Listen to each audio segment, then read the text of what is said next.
warahmatullahi wabarakatuh. Perkenalkan, nama saya Rizka Nurul Hafifah Hasibuan, NPM 2014-0190. Di sini saya akan memaparkan isi dari makalah saya, yaitu yang berjudul Model Belajar dan Pembelajaran.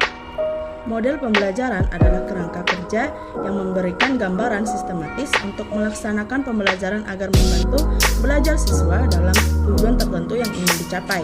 Artinya, model pembelajaran merupakan gambaran umum, namun setiap mengerucut pada tujuan khusus. Hal tersebut membuat model pembelajaran berbeda dengan metode pembelajaran yang sudah menerapkan langkah atau pendekatan pembelajaran yang justru lebih luas lagi cakupannya. Pengertian model pembelajaran menurut para ahli. Yang pertama yaitu Trianto. Menurut Trianto 2015, model pembelajaran adalah suatu perencanaan atau suatu pola yang digunakan sebagai pedoman dalam melaksanakan pembelajaran di kelas atau pembelajaran dalam tutorial. Sedangkan yang kedua, Saifuddin dan Berdiati, model pembelajaran adalah kerangka konseptual yang melukiskan prosedur sistematis dalam mengorganisasikan sistem belajar untuk mencapai tujuan belajar tertentu dan berfungsi sebagai pedoman bagi perancang pembelajaran dan para pengajar dalam merencanakan dan melaksanakan aktivitas pembelajaran. Sedangkan yang ketiga adalah menurut Sukmadinata atau Syaudih. Model pembelajaran merupakan suatu rancangan atau desain yang menggambarkan proses rinci penciptaan situasi lingkungan yang memungkinkan terjadinya interaksi. Sedangkan yang keempat, menurut Joyce atau Danwell dalam Rusman, berpendapat bahwa model pembelajaran adalah suatu rencana atau pola yang bahkan dapat digunakan untuk membentuk kurikulum. Ciri-ciri model pembelajaran. Menurut Kardi dan Nur dalam Ngalimun 2016, model pembelajaran mempunyai 4 ciri khusus yang membedakan dengan strategi, metode, atau prosedur. Ciri-ciri tersebut antara lain yang pertama adalah model pembelajaran merupakan rasional, teoretik, logis yang disusun oleh para pencipta atau pengembangnya. Sedangkan yang kedua berupa landasan pemikiran mengenai apa dan bagaimana peserta didik akan belajar. Yang ketiga, tingkah laku pembelajaran yang diperlukan agar model tersebut dapat dilaksanakan.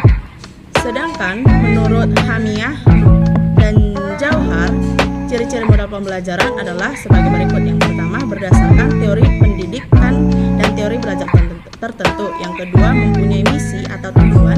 Yang ketiga, dapat dijadikan pedoman untuk perbaikan kegiatan pembelajaran di kelas. Yang keempat, memiliki perangkat bagian model.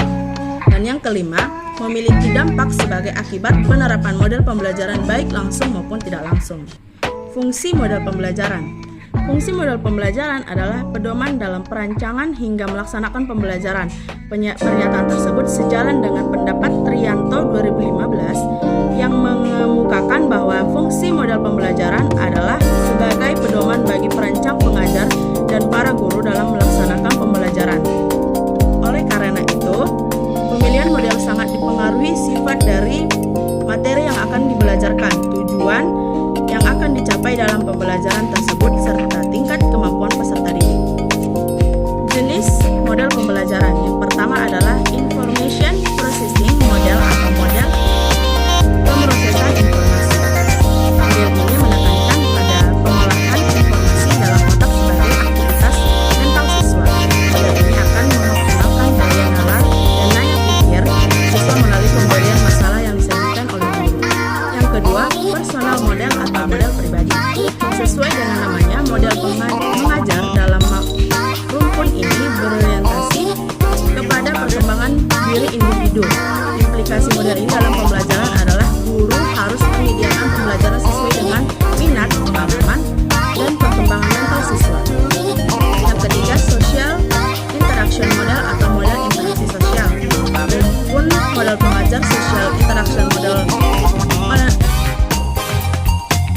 menitikberatkan pada proses interaksi antar individu yang terjadi dalam kelompok.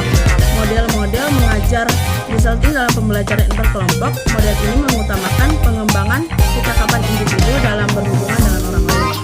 Yang keempat, behavioral model atau model perilaku. Rumpun model ini sesuai dengan teori belajar behavioristik. Pembelajaran harus memberikan perubahan pada perilaku pembelajar ke arah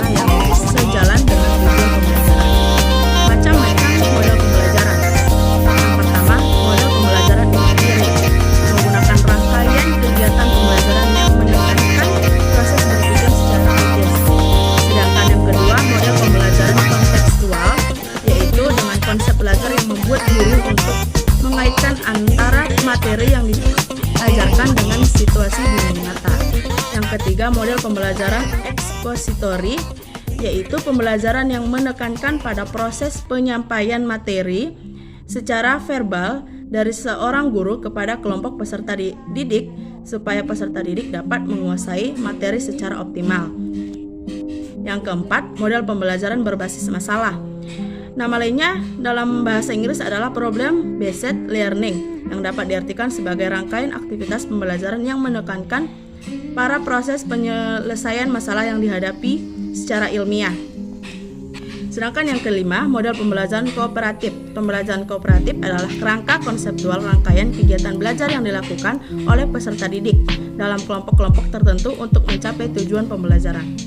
Yang keenam, model pembelajaran project-based learning. Model pembelajaran ini, pembelajaran berbasis proyek adalah model pembelajaran yang menggunakan proyek atau kegiatan nyata sebagai inti pembelajaran. Yang ketujuh, model pembelajaran PAKEM. Dari pembelajaran aktif, inovatif, kreatif, dan menyenangkan. Yang kedelapan, model pembelajaran kuantum. Kerangka perencanaan dalam pembelajaran kuantum adalah tandur atau tumbuhkan, alami, namai, demonstrasikan, ulangi, dan rayakan komponen utama pembelajaran kuantum. Sedangkan yang kesembilan adalah model pembelajaran terpadu, merupakan model yang dapat melibatkan beberapa mata pelajar sekaligus agar memberikan pengalaman belajar yang lebih bermakna pada peserta didik. 10. Model pembelajaran kelas rangkap. Model pembelajaran ini adalah menekankan dua hal utama, yakni penggabungan kelas secara integratif dan pembelajaran terpusat pada peserta didik. Yang ke-11, model pembelajaran tugas terstruktur, yaitu menekankan pada penyusunan tugas instruktur yang wajib diselesaikan oleh peserta didik guna mendalami dan memperluas penguasaan materi yang sesuai dengan materi. Sedangkan yang ke-12 adalah model pembelajaran portofolio yang menitik beratkan pada pengumpulan karya terlebih dari satu kelas secara keseluruhan. Dan yang terakhir adalah model pembelajaran tematik, yaitu merupakan pembelajaran dengan suatu kegiatan pembelajaran yang mengintegrasikan materi beberapa pelajaran dalam satu tema atau topik pembahasan sesuai dengan kebutuhan lingkungan peserta didik yang akan menjadi lahan dunia nyata bagi dirinya. Baiklah, sekian dari pemaparan saya. Jika ada yang salah, saya mohon maaf. Saya beri dengan salam. Wassalamualaikum.